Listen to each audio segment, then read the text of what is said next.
In this lesson, we're going to begin to cover takedowns. We're going to cover front fall line takedown. And any takedown that would bring my subject to the front is what we call a front fall line takedown. Anything we would take to the rear would be a rear fall line takedown. If you notice his feet, okay, he's got natural stabilization side to side. So a rear fall line takedown would take him to a third point that is behind him. A front fall line takedown would take him to a point that is in front of him. And that's how we're going to refer to most of our takedowns. And there are many, many takedowns that would satisfy that. And in these lesson plans, we're going to show you some of our favorites or ones that we feel are high percentage.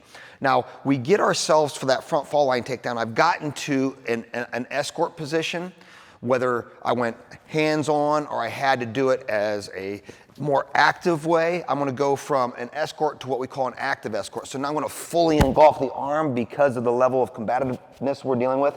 And now I'm going to take him down. Okay, maybe he's tensing up. What I want to do is, if I'm going to take him down, I have to look down, I have to think down. I don't want to look up, get down, get down, get down, get down, right? I want the attitude of my body has to go down as well. We're going to walk forward, so we're going to create a little bit of space here. As I walk forward, here's all I have to remember.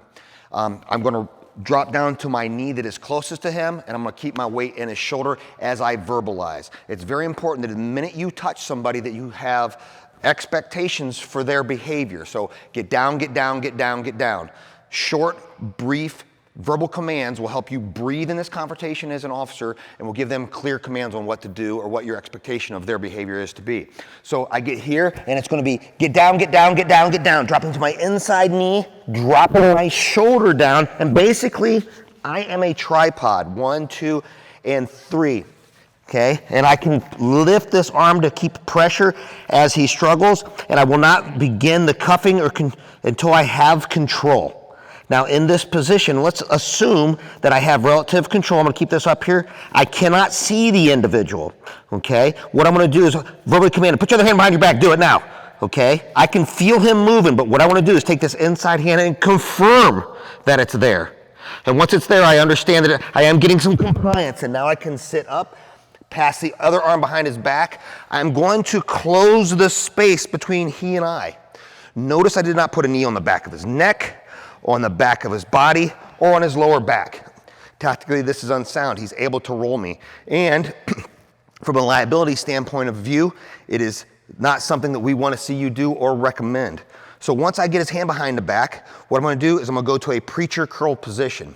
Okay, I'm going to show you two versions. I'm happen to be a right-handed officer who's carrying his cuffs on his left side. So if I am here, I'm going to slide my hand down his spine, rest my elbow in the center of his back, just like I'm doing a preacher curl, holding his wrist. So let's rotate here just for a second.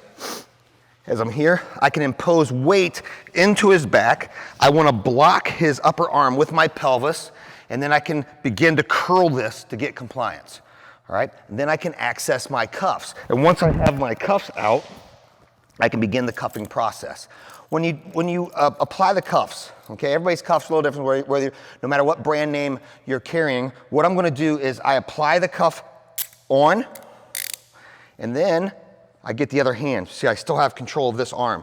I apply the other cuff, and now at this point, once I have him cuffed, I'm going to pinch gap both them properly, and then I can double lock the cuffs, okay?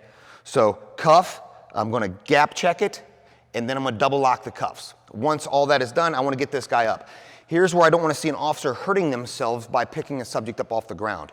In other words, sir, get off the ground, and sir, get off the ground, and I'm hurting my back. Worst thing I can do. Okay, I want him to do the work, and I'm going to guide him to this. All right, so I've already got him cuffed. I've got him under control. He's no longer fighting with me, so he's relatively compliant. All right, sir, what I want to do is I'm going to have you sit up on your butt. And look, we're a head-centered society. I don't want to be yanking him around. I'm going to help his head up. Go ahead and sit on your bottom for me. All right, what we're going to do, sir, is we're going to rock up to your feet. So go ahead and fold your knees in, and we're going to come up on 1, 2, 3. I'm going to help him do this. 1, 2, 3. Go ahead and come up to standing. And notice the effort level on my part was very minimal. I don't want to strain myself as an officer to pick this individual up off the ground.